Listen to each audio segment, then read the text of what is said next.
Hello everyone. Once again, I welcome you all on the platform of Genuine Education. This is Gaurav Sharma. I am back with another video today, and this time आज हम इस session के अंदर में क्या करेंगे, तो आज हम इस क्लास के अंदर देखने वाले हैं साइन थीटा और कॉस थीटा का ग्राफ।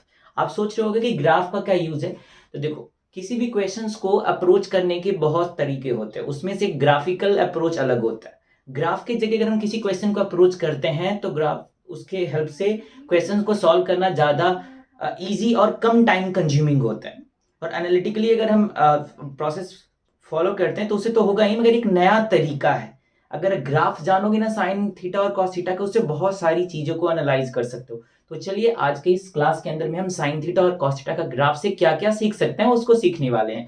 तो अगर चैनल पे नया है तो चैनल को सब्सक्राइब और लाइक करना बिल्कुल भी ना भूलें। तो चलिए शुरू करते हैं आज का सेशन। तो आज के इस सेशन में हम देखने वाले हैं क्या, graph of sine theta and the cos theta. तो चलिए शुरू करते हैं। तो सबसे पहले हम साइन थीटा के ग्राफ को बनाएंगे और कॉस थीटा। तो वो सोच रहे हो सर टी रेशियोज तो होते हैं 6, आप बना रहे हो 2 का, तो इन 2 के हेल्प से, ये 2 बेसिक्स हैं, अगर 2 के हेल्प से 2 को आप समझ जाते हो तो बाकी को वैल्यूज को प्रिडिक्ट करना बड़ा आसान हो जाएगा आपके लिए। तो आइए देखते हैं यहाँ पे। तो हम सबसे पहले देखेंगे graph of sine theta. Sine theta के ग्राफ को समझते हैं। तो ग्राफ बनाने के लिए 2 एक्सिस की जरूरत होती है। चलिए, तो ऐसे कर लिया, ठीक है। ये x हो गया और ये y। तो y थीटा, हम x एक्सिस पे थीटा को लेंगे, ठीक है। x एक्सिस पे हम क्या लेंगे, थीटा को रखेंगे x एक्सिस पे, और y एक्सिस पे वैल्यूज आएगी नंबर वाली। तो ऑलराइट, तो ग्राफ देखते हैं। इसका ग्राफ इस तरीके से होता है। साइन 0 की जो वैल्यू होती है, आपने पढ़ा होगा, साइन 0 की जो वैल्यू होती है वो 0 होती है अगर मैंने थीटा 0 लिया, ठीक है ना। इसको थोड़ा और बढ़ा दीजिए यहाँ पे।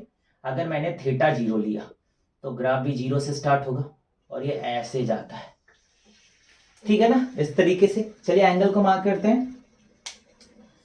तो आपको पता है कि 0 से स्टार्ट करेंगे 0, फिर यहां पे लेते हैं कितना, let me mark some angle. ये 1 वैल्यू होगा और यहां देखें ये जो होगा वो -1 होगा। ये 90 डिग्री होती है, ये 180 डिग्री होगा, ये 270 डिग्री होगा और ये 360 डिग्री, ठीक है। अब बात को हम समझेंगे। हमें क्या पता होता है कि जो साइन थीटा की जो मैक्सिमम वैल्यू होती है, साइन थीटा की जो मैक्सिमम वैल्यू होती है 1 होती है, और जो मिनिमम वैल्यू होती है वो -1 होती है ना, इतना पता। तो देखिए साइन थीटा जो मैक्सिमम वैल्यू है 1 है और मिनिमम -1 है। 1 कितने पे है, 90 डिग्री पे, -1 कितने पे है, 270 डिग्री पे। ये तो देख के ही चीजें पता चलती है। मैक्स वैल्यू कितना आएगा, मीन वैल्यू कितना आएगा, इस चीज के आइडिया ग्राफ से लगा सकते हैं। और भी चीजें देखेंगे कि साइन थीटा 0 से 90 में इंक्रीजिंग होता है कि डिक्रीजिंग होता है ना, 0 से 180 के बीच में साइन पॉजिटिव देता है कि नेगेटिव वैल्यूज देता है, किस प्रकार का। तो आइए ग्राफ को समझते हैं। तो ग्राफ हम 0 डिग्री को बनाया, 0 डिग्री एक्स एक्सिस पे एंगल दिखाएगा, वाई एक्सिस पे वैल्यू। तो ये 0 डिग्री है तो देखिए वैल्यू भी 0 है ना, यहाँ पे वैल्यू भी 0 है। जैसे हम थीटा को 0 से 90 की तरफ बढ़ा रहे हैं तो ये कर्व देखिए, ये जो है ग्राफ ये ऊपर की तरफ जा रहा है, मतलब कि वैल्यू इंक्रीज कर रहा है। और जैसे हम थीटा पे 90 पे पहुंचते हैं तो ये ग्राफ कहां पहुंच गया, यहां, मतलब 1। मतलब साइन थीटा की जो साइन 90 की जो वैल्यू होती है 1 होती है और 90 डिग्री पे ही मैक्सिमम होगा। अब जैसे से हम 90 डिग्री से आगे बढ़ते हैं तो ये ग्राफ, ये जो देखिए लाइन जो है वो नीचे की तरफ आ रही है, मतलब कि 90 के बाद हम जैसे ही बढ़ेंगे तो इसकी वैल्यू 1 से डाउन हो जाएगी। 91 की जो वैल्यू होगी वो 90 से क्या होगी, साइन 90 और साइन 91, समझ ध्यान दे रहे हैं। साइन 91 की जो वैल्यू होगी, 0 से 90 के बीच में साइन इंक्रीज करता है, 0 डिग्री से लेकर के 90 डिग्री के बीच में साइन इंक्रीज करता है। 0 फिर 1 पे बढ़ेगा, फिर 2 पे, ऐसे इंक्रीज कर रहा है। पर जैसे ही 90 से बाद हम एंगल बढ़ाते हैं तो साइन की वैल्यू घटती है। कोई पूछेगा साइन 90 डिग्री बड़ा होता है कि साइन 91 डिग्री बड़ा होता है, तो आप बोलोगे साइन 90 डिग्री बड़ा होता है। क्यों, क्योंकि 90 से 180 के इंटरवल में साइन डिक्रीजिंग होता है। साइन क्या होता है, डिक्रीजिंग होता है। अब देखिए यहाँ पे 90 से 180 के बीच में साइन डिक्रीजिंग होता है, तो 91, 92, 93 धीरे धीरे धीरे धीरे वैल्यू घटेगी। और 180 पे जैसे आएगा तो साइन थीटा की वैल्यू क्या हो जाएगी, 0। घटता जरूर है, मतलब पॉजिटिव रहता है। फिर हम 180 से अगर हम 270 की तरफ मूव करते हैं तो 180 से 270 तो क्या होगा, 0 से नेगेटिव में जाएगा और जाते जाते जाते माइनस को बन जाएगा। कितने डिग्री पे, 270 डिग्री पे ये बन जाएगा -1। फिर 270 से आप आगे जाइए तो क्या मिलेगा 360, धीरे धीरे धीरे धीरे हम आगे बढ़ेंगे ना तो 360 मिलेगा। तो ये क्या होगा, वैल्यू -1 से फिर से इंक्रीज करना शुरू कर रहा है, -1 से इस बार 0 हो जाएगा।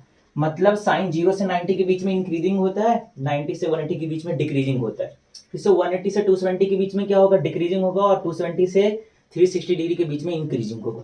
तो बहुत आपको आपसे पूछेगा साइन 180 डिग्री की वैल्यू बताओ, तो याद नहीं करना, साइन 180 डिग्री, साइन 180 डिग्री 0।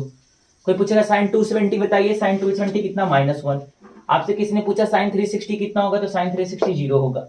वैसे ही देखें इस कब इंक्रीजिंग होगा, कब डिक्रीजिंग होगा, कब मैक्सिमम वैल्यू देगा, कब मिनिमम वैल्यू देगा, आपको पता चल सकता है। ठीक है, 0 से 360 डिग्री के बीच में अगर आपसे कोई भी सवाल पूछता है कि चलो बताओ, आप किसी ने नॉर्मली ऐसा पूछ लिया कि साइन 270 डिग्री और साइन 271 डिग्री किसकी वैल्यू मैग्नीट्यूड में बड़ी होती है, चलिए बताइए। तो साइन 270 से 360 के बीच में क्या होता है, इंक्रीजिंग होता है। इंक्रीजिंग का मतलब छोटा वैल्यू तो छोटा आंसर, बड़ा वैल्यू तो बड़ा आंसर, यही मतलब होता है ना इंक्रीजिंग का। अब 90 टू 180 डिग्री के बीच में अगर आपसे किसी ने पूछ लिया, अगर किसी ने आपसे ऐसा क्वेश्चन लॉजिकल किया, साइन 90 डिग्री 92 डिग्री मान लो, और यहाँ पे हो जाएगा साइन 95 डिग्री, किसकी वैल्यू बड़ा होता है? लोग सोचेंगे ये 95 है, ये 92, ये बड़ी वैल्यू देगी। आप लिखोगे ऐसे, हो जाएगा चीज गलत, या आंसर ऐसे आएगा, क्योंकि साइन 90 से 180 के बीच में क्या होता है, इंक्रीजिंग होता है, मतलब डिक्रीजिंग होता है। देखिए कर्व नीचे की तरफ आ रहा है, तो ये आंसर राइट होगा। तो ग्राफ से में बहुत सारी चीजें समझने को मिलती है। तो ये था साइन थीटा का ग्राफ, आई होप ये चीज आपको समझ में आई होगी। ठीक है, अब कॉस थीटा का ग्राफ देखते हैं और उनसे हम बहुत सारी फ्रूटफुल चीज निकालेंगे। आइए कॉस थीटा का ग्राफ को समझने की कोशिश करते हैं, कॉस थीटा का ग्राफ कैसा होता है। कॉस थीटा को ग्राफ ऑफ कॉस थीटा यहां देख लीजिए, graph of cos theta. Cos theta के मैक्सिमम वैल्यू बोले 1 और मिनिमम वैल्यू कितना, -1। ये कितने डिग्री पे होता है, 0 डिग्री पे होता है। तो देख लीजिए, बनाते हैं ग्राफ। 0 पे कितना देता है, ये 1 देता है, तो कर्व ऐसे स्टार्ट होगा। ठीक है, ये थीटा होगा, ये -1 ऐसे। तो आइए समझते हैं, इसको समझेंगे। पहले मैं ग्राफ को बना लूं, या 90 डिग्री देंगे, 180, ये 270 डिग्री, और ये 360 डिग्री। तो आइए देखते हैं, कॉस 0 पे कहां दे रहा है, 1। कॉस 0 डिग्री की वैल्यू 1 होती है। जैसे हम 0 से 90 की तरफ बढ़ेंगे तो कॉस की वैल्यू डाउन होना शुरू हो रही है, मतलब कॉस 0 से 90 के बीच में क्या आ रहा है, डिक्रीजिंग हो रहा है। समझे डिक्रीजिंग का मतलब क्या होता है, डिक्रीजिंग का मतलब होता है बड़े एंगल पे छोटी वैल्यू। अब आपसे किसी ने पूछा cos 5 डिग्री की वैल्यू बड़ी होती है, सोचिए, let us understand cos 5 degree and cos 10 degree किसकी वैल्यू बड़ी होती है। तो सोचिए cos 0 से 90, दोनों एंगल 0 से 90 के बीच के, तो cos 0 से 90 के बीच में डिक्रीजिंग होता है, घटता है। मतलब छोटे एंगल पे बड़ा वैल्यू और बड़े एंगल पे छोटा वैल्यू। तो छोटा एंगल और ये बड़ा एंगल है 5 और 10 में, 5 छोटा 10 बड़ा है। cos का देख रहे हैं, cos डिक्रीजिंग होता है 0 से 90 के बीच में, इसका मतलब छोटे डिग्री पे बड़ा वैल्यू, ये आंसर होगा राइट। ठीक है, वैसे देखिए जैसे ही ये कर्व हम 0 से 90 की तरफ बढ़ेंगे, कर्व डाउन होते होते पहुंच जाएगा 0, यानी cos 90 पे कितनी वैल्यू, 0 हो जाएगी। जैसे हम 90 से 180 की तरफ एंगल बढ़ेगी, तभी वैल्यू का 90 के बाद घटना नेगेटिव में शुरू हो जाती है, और 180 पे ये -1 हो जाता है।